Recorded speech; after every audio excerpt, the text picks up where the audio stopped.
defender e poder se revoltar com essa quadrilha que roubou a Petrobras. Agradeço a Vossa Excelência. Deputado Ivan Valente, Vossa Excelência fala pela liderança do PSOL e tem até 5 minutos. Obrigado, presidente.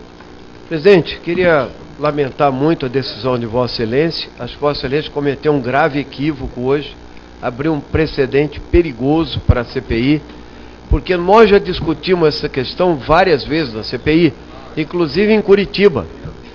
Várias vezes se tentou falar, então o cidadão vai lá, ele não quer falar, nós vamos liberar. Não foi a decisão da CPI, nunca foi. Mesmo aqueles mais duros, que nem o senhor Fernando Baiano, que trancou, não abriu a cara, não mexeu o semblante, né? Nós perguntamos todas as questões a ele, porque às vezes o silêncio ensurdecedor e a postura já é reveladora de alguma coisa. Outros falam pela metade.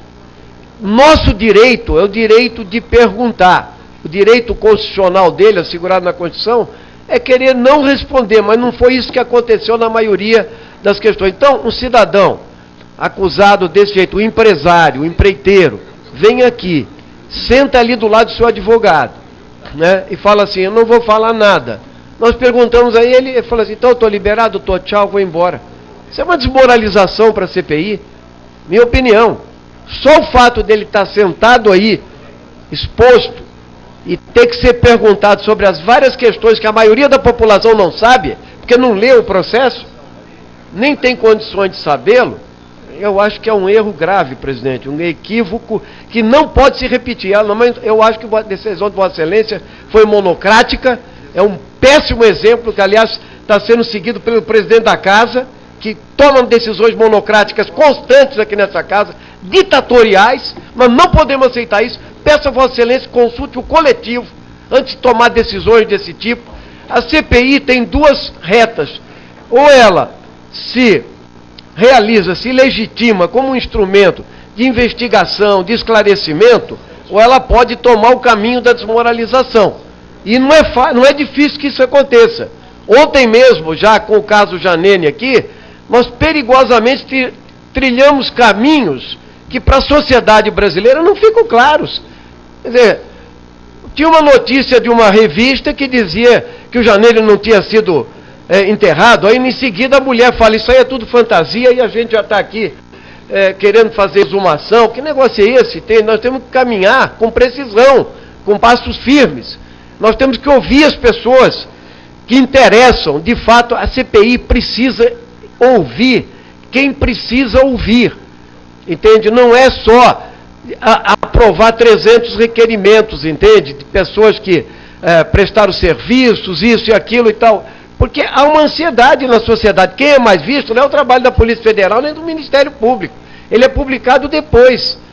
Aqui não, aqui nós estamos com a visibilidade aberta. É preciso mostrar alguma coisa.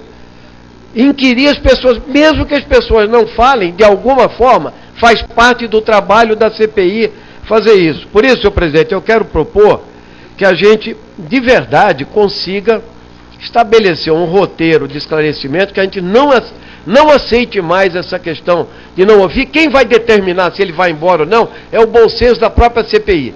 Passou 1 hora, meia hora, 2 horas, a gente fala, não, esse cara está falando alguma coisa. Então dispensa o cara depois.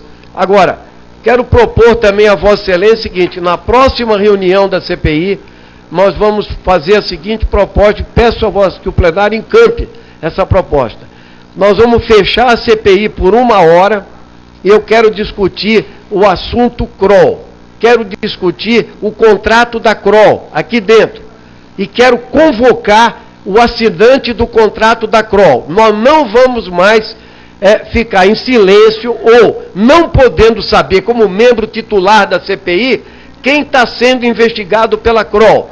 Então, peço que na próxima terça-feira, antes do depoimento, se feche a CPI e nós possamos ouvir de quem conversou e quem assinou o contrato da Kroll, quem são os investigados, né? Por que esses daí? Por que a CPI não pode deliberar pelos trabalhos que deve ser feito para a empresa investigadora pela qual o dinheiro público está sendo pago pela CPI e outras questões desse tipo. Nós temos que democratizar as decisões da CPI. Peço a Vossa Excelência que siga esse roteiro, por favor, respeitando o seu trabalho, mas também quero, como deputado, ser respeitado na decisão. Vossa Excelência tomou uma decisão monocrática e não devia. Obrigado.